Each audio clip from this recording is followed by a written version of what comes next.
Would you trust the tobacco industry to run your kids' health class or the gambling industry to coach your kids on sport?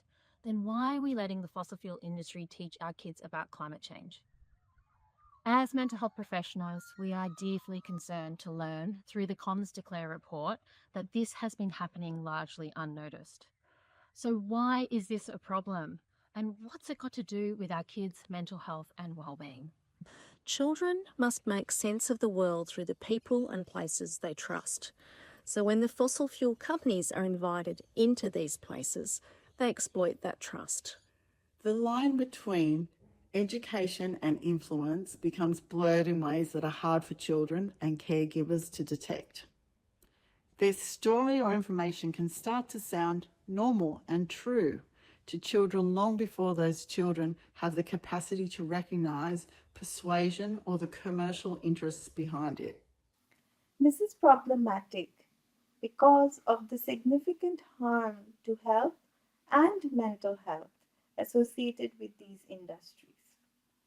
The problem is worsened by how fossil fuel industries are finding their way into multiple settings from education to sports. We know through research on junk food and tobacco and gambling that repeated exposure matters. These are the same tactics being used now by the fossil fuel industry to normalise their behaviour to kids and to families. Children remember the slogans, the logos, and the feelings that go with them. Over time, they can start to see harmful industries as familiar and acceptable, simply because they show up in so many of the places that children play, learn, and even relax in.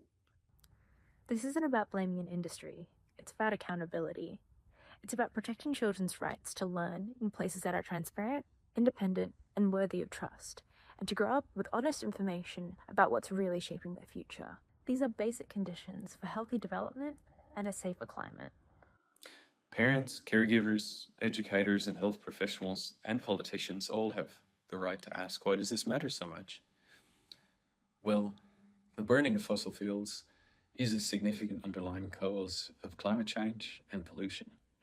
Climate change, as experienced through those more frequent and intense weather events like heat waves, fires, and floods, is already affecting children's bodies and minds.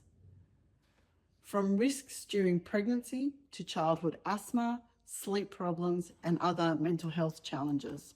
These harms don't just mean more GP visits. They ripple out into disrupted learning, into strained families, mounting social and healthcare costs, all of which are eroding children's well-being now and their prospects for a safe future. At the same time, the young people I work with and young people all over Australia are telling us they've lost trust in adults and institutions that don't match their words with collective action.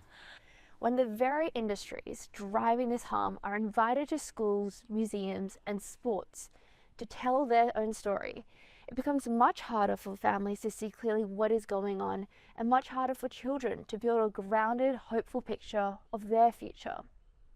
That's why this isn't actually a neutral issue. It can't be dismissed as absent of harm. It goes directly to the heart of children's health and well-being, to the heart of their education, their trust in us, and their chances of a safe climate to grow up in. It's vital that we address this.